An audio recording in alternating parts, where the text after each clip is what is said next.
There's a dragon at the gate. Its scales glisten in the dark. Its breath is fire. Its roar shakes the ground beneath you. As Tolkien wrote of the dragon Smaug, his rage passes description. The sort of rage that is only seen when rich folk that have more than they can enjoy suddenly lose something that they have long had but have never before used or wanted. The dragon does not speak, it only watches, daring you approach. The question here is not, will you fight this monster? But will you walk through its fire in order to become who you were meant to be? My name's Hazel Gale, I'm a therapist turned author and co-creator of the Betwixt app, and this video is for anyone who's ever stood at the edge of something life-changing and felt terrified. Terrified of who they might become and of who they might have to stop being. In almost every myth, dragons are guardians. They hoard treasure, they block passage to sacred lands, and they sleep atop gold, guarding it from heroes who dare to approach. Viewed symbolically, the dragon represents fear itself, particularly the fear of transformation, of becoming something greater than we are now, something different. They are the threat inherent in any transition. Mythologist Joseph Campbell is quoted ad nauseum on this idea.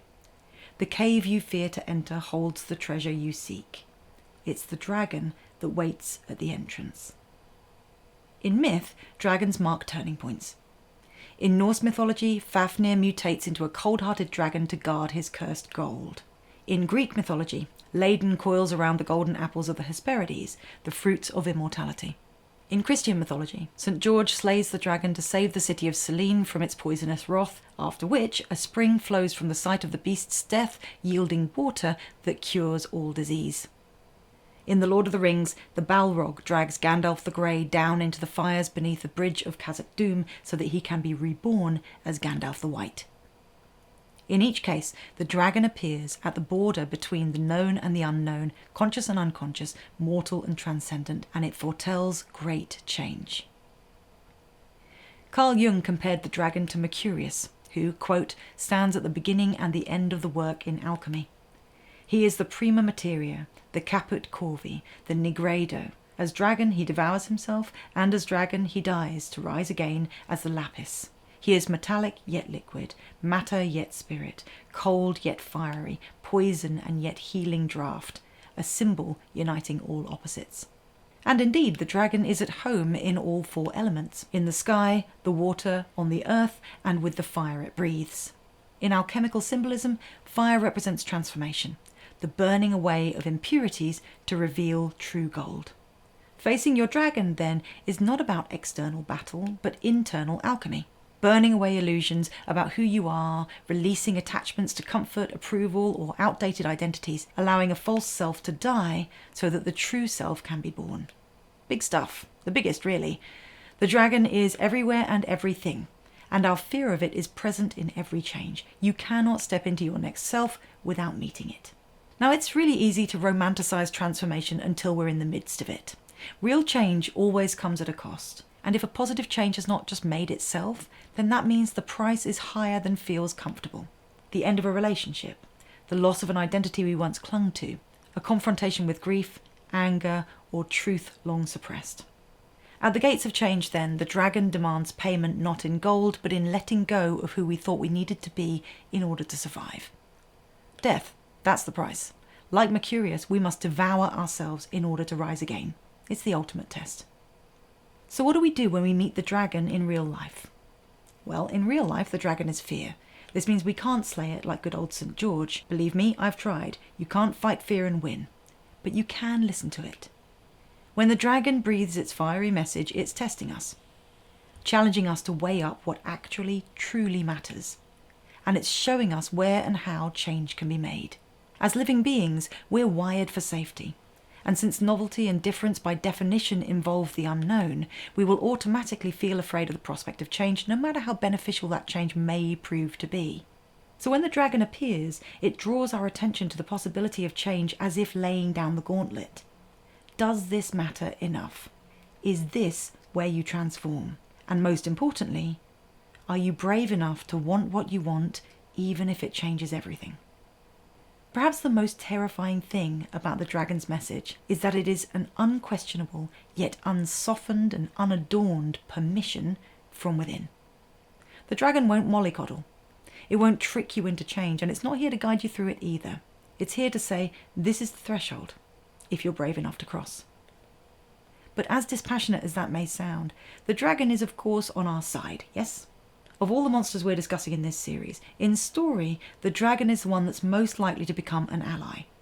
When it does, its strength and wisdom become assets rather than threats. See How to Train Your Dragon, Merlin, Shrek, Game of Thrones, Fourth Wing. This begs an important question. We tend to think of fear as a barrier, but what changes when we choose to see it as a form of love instead? What if the dragon stands between you and your treasure with the express intention of ensuring you are strong enough to hold whatever waits on the other side? For some, the dragon is a diagnosis, a divorce, a move, a big and scary goal. It will look different to everyone, but its fire is always the same. It burns away the skin of who you thought you were so that you can step into your next self. Here's a little thought experiment for you to try on for size. I'd like you to imagine that you're standing at the entrance to a deep, dark cave. Within, you can glimpse the faint glitter of gold or diamonds. Treasure that you can't discern just yet, but that you know is there all the same. As you squint into the shadows, something moves in the corner of your vision, an uncoiling, slow and serpentine.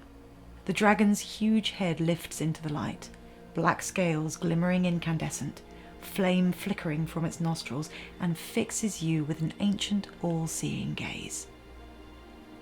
Now, you needn't know, perhaps cannot know, which threshold it is that you've reached. You needn't know what the treasure is on the other side yet, either. These things can only be known in retrospect. Right now, you have one choice to make. Do you enter, or do you retreat?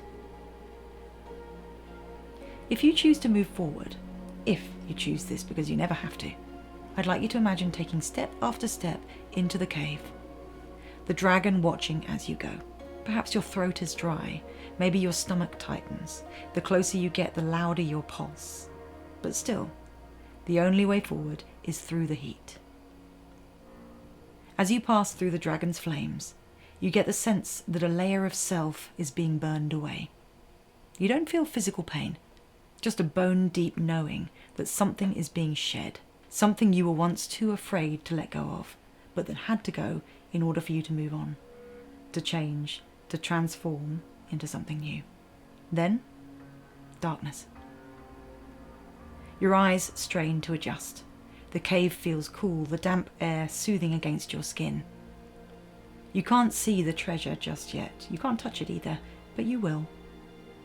First, though, I'd like you to turn back towards the opening, to see the dragon coiling into itself once again, its job done. And then I'd like you to just wonder what it was that had to be burned away.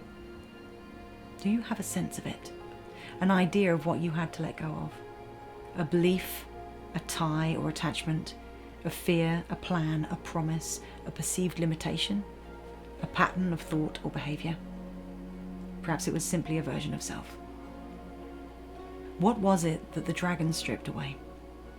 If you know the answer, then you also know that the only real question the dragon poses is this: will you let it burn to ash?